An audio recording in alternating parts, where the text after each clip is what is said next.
24 news ചാനലിലെ തമിഴ് എന്ന പരിപാടിയിൽ റിയാക്കത്ത് എന്നൊരു അദ്ദേഹം പറഞ്ഞ ഒരു അഭിപ്രായത്തിൻ്റെ ഒരു ക്ലിപ്പാണിത്. ഇതൊന്ന് നോക്കൂ കേട്ടോ. നമ്മൾ മരിച്ച് മണ്ണടിഞ്ഞതിന് ശേഷം നമ്മുടെ ആത്മാവ് തൽക്കാലം ബർസഖ് എന്ന് പറഞ്ഞ ഒരു പ്രത്യേക സ്ഥലത്ത് ബർസഖിൽ ഒരുമിച്ച് കൂടി അവിടെ നിൽക്കും. അതിനുശേഷം ഈ ലോകം അവസാനിക്കും. ഒരു മാലാക വന്നൊരു കാഹളത്തിൽ ഊതുമ്പം ഊതി കഴിഞ്ഞാൽ ലോകം മുഴുവൻ അവസാനിക്കും. അവസാനിച്ചതിന് ശേഷം പരലോകം തുടങ്ങും. പരലോകത്ത് മഹ്ശറയിൽ ഒരുമിച്ച് കൂട്ടും. ഇങ്ങനെ ഇവിടെ കുറെ പരീക്ഷണങ്ങളൊക്കെ ഉണ്ട്. തൂക്കി നോക്കല്, പാലത്തിലൂടെ ഓടിക്കൽ, ഇങ്ങനെ കലാപരിപാടി ഉണ്ട്.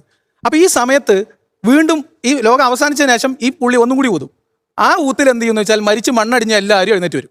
അപ്പൊ ബർസഖ് എന്ന ആത്മാവ് ഈ ശരീരത്തിലേക്ക് വരും. എന്നിട്ട് നമ്മളുടെ ഒറിജിനൽ ശരീരത്തിൽ, ഒറിജിനൽ ഫീലിൽ, ഒറിജിനൽ സെൽഫിൽ നമ്മൾ പരലോകത്ത് ഒരുമിച്ച് കൂട്ടപ്പെടുമെന്നും അവിടെ നന്മ ചെയ്തവർക്ക് സുഖലോലുപതയുടെ സ്വർഗ്ഗലോകം, അവിടെ പിന്നെ അത് വിശദീകരിക്കുന്നില്ല, അതിലേക്ക് പോകുമെന്നും തിന്മ അധികരിച്ച ആളുകൾക്ക്, മതപരമായ തിന്മയാണേ, മതം പറഞ്ഞ നന്മ തിന്മകളുടെ അടിസ്ഥാനത്തിൽ ഇത് തൂക്കി നോക്കിയിട്ട് ഒരു മുടി 7 പീസാക്കി കീറിയെടുത്ത് വാളിനേക്കാൾ മൂർച്ചയുള്ള ഈ മുടിയുടെ മുകളിലൂടെ പാലമാണ്, ആ പാലത്തിലൂടെ ഓടും. അപ്പം തിന്മ അധികമുള്ളവരൊക്കെ താഴോട്ട് വീഴും, നന്മ അധികരിച്ചവർ സ്വർഗത്തിലേക്ക് എത്തും. അദ്ദേഹം ഒരു സ്വതന്ത്ര ചിന്താഗതിക്കാരനാണ്. അദ്ദേഹത്തിൻ്റെ അഭിപ്രായങ്ങളെയും അറിവിനെയും മാനിച്ചുകൊണ്ട് തന്നെ ഞാൻ പറയുകയാണ്.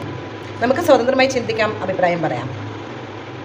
പക്ഷേ ഒരു പെർട്ടിക്കുലറായിട്ട് ഒരു മതത്തിൻ്റെ കാര്യം എടുത്തിട്ട് പറയുമ്പോൾ, ഇപ്പോൾ ഇസ്ലാം മതത്തിനെ കുറിച്ച് അറിയാൻ ആകാംക്ഷയുള്ള ഒരുപാട് അന്യമതസ്ഥരുണ്ട്. ഇത് എന്താണ് എന്ന് നമ്മൾ ഗൂഗിൾ സെർച്ച് ചെയ്ത് നോക്കിയാൽ നിങ്ങൾക്ക് കാണാം.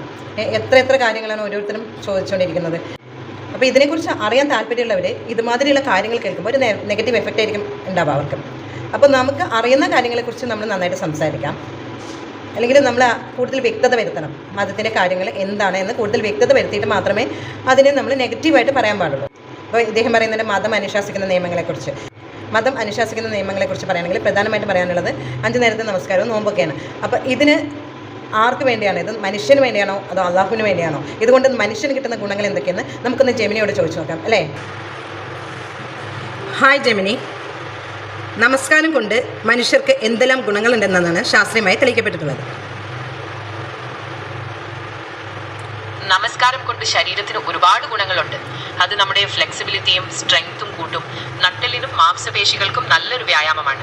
കൂടാതെ രക്തചംക്രമണം മെച്ചപ്പെടുത്താനും സമ്മർദ്ദം കുറയ്ക്കാനും സഹായിക്കും. അടുത്ത ചോദിക്കാം കേട്ടോ.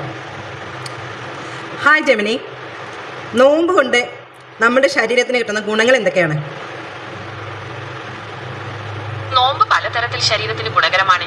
ഇത് നമ്മുടെ ദഹന വ്യവസ്ഥയ്ക്ക് വിശ്രമം നൽകുകയും ശരീരത്തിലെ കൊഴുപ്പ് കുറയ്ക്കാനും സഹായിക്കും.